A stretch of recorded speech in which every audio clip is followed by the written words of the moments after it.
Bebisikku dewaku perangane dewa ing kayangan satemah tresnani pawestri sulistya ing warni Purbasari wanita kang bisa ngratoni atiku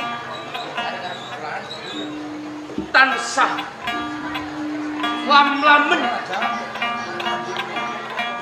rina kelawan wengi mendah kaya ngapa lamun kabeh iki mau atase bebisikku salah sawijining dewa bisa mangun bebrayan lan diajeng Purbasari apa bisa kelakon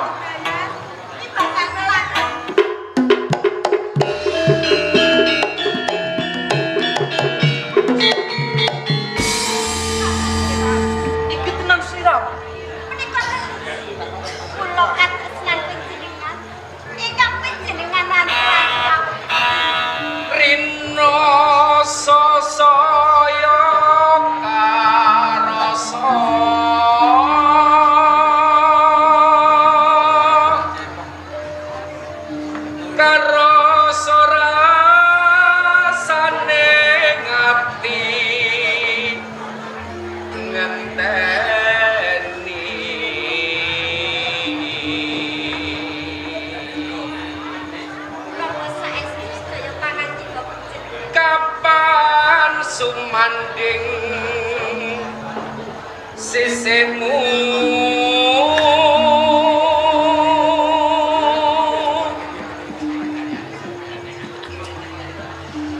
ratri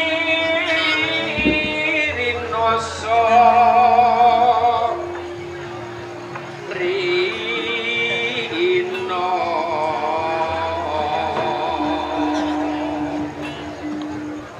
yen wis rina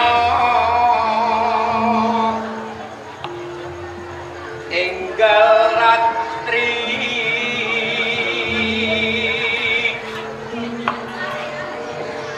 kang kadulu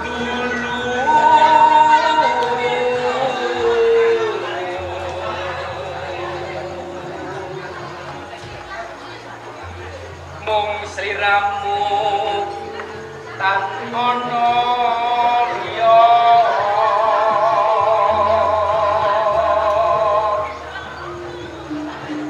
tak tresnani lahir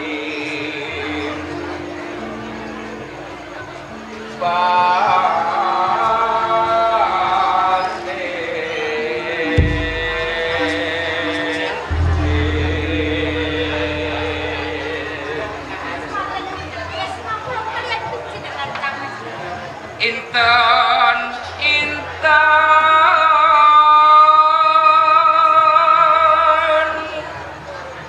nipun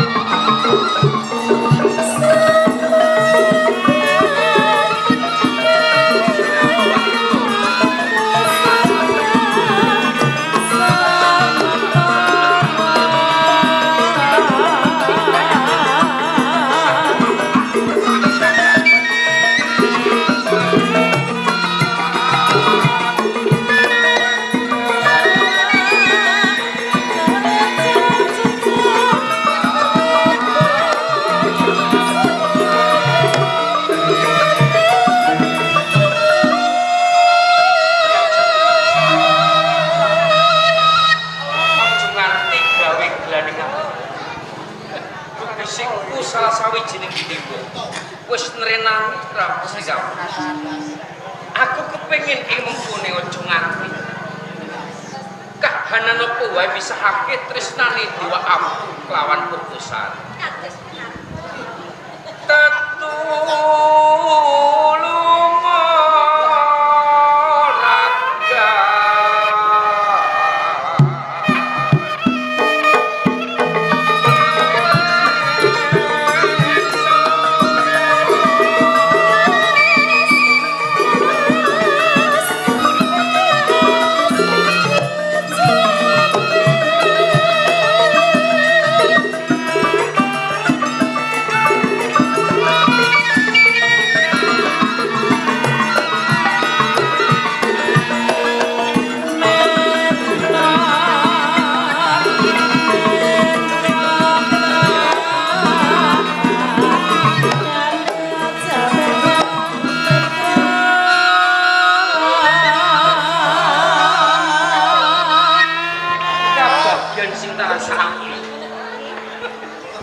Senajan mapanku ana ing kayangan, aku lilo urip ninggalake kayangan bebarengan kelawan sliramu diajeng Purwosan.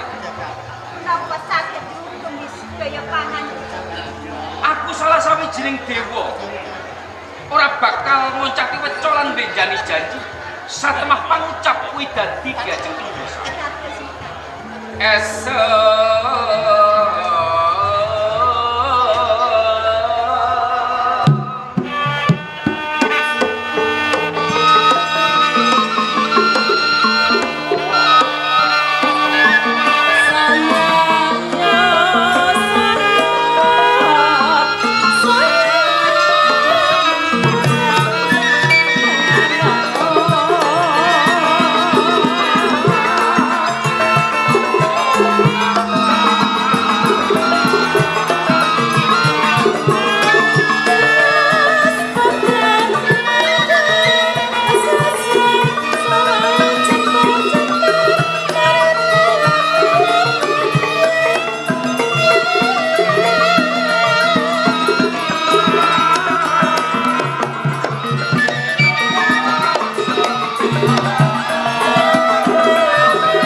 Siang pantaring ratri tansah mandel esem lan gumuyung. Kula badhe lelates kaliyan Sliramu leladilan dewaku mancing tilam pagulingan.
Diajeng Purwosari tetep tak jom latihan aku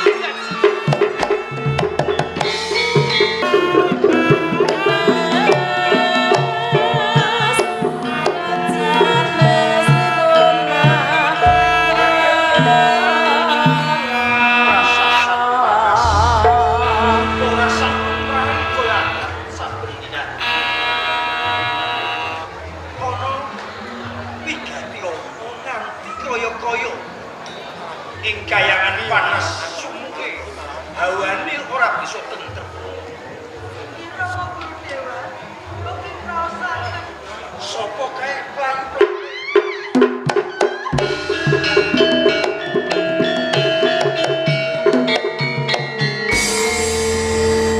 Nini cah Kyai kan dadekake ulun kaget kono wigati apa kita nanti keplayu oleh kayangan undang Meski kula guru dewa. Malih-malih menapa iki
Diajeng Purwosari putra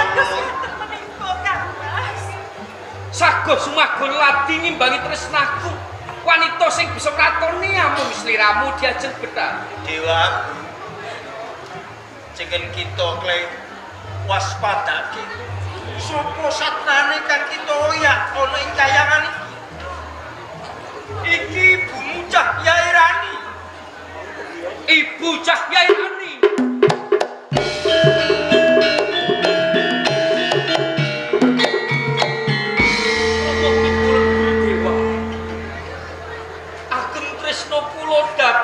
Diajeng Purwosari satemah kula lawan nyuwun pangapunten dadi jeneng kita kayung lembaran sawijining titah kang pemarang Purwosari Romo Ibu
awit kita pikantuk sikile Jawa.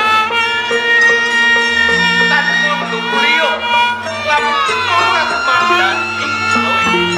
Mula kita bakal medun soing kalangan dalatir tumuli ana ing Kartopodo ing Kraton Pejajaran. Itu kelupakan di komentar satu bagi selain surga Palestina kancabangi kita marang jeneng kita Bentoro awet kita doya ngerti kahanan lan kita bakal dawuh kula ora bisa sandyan marang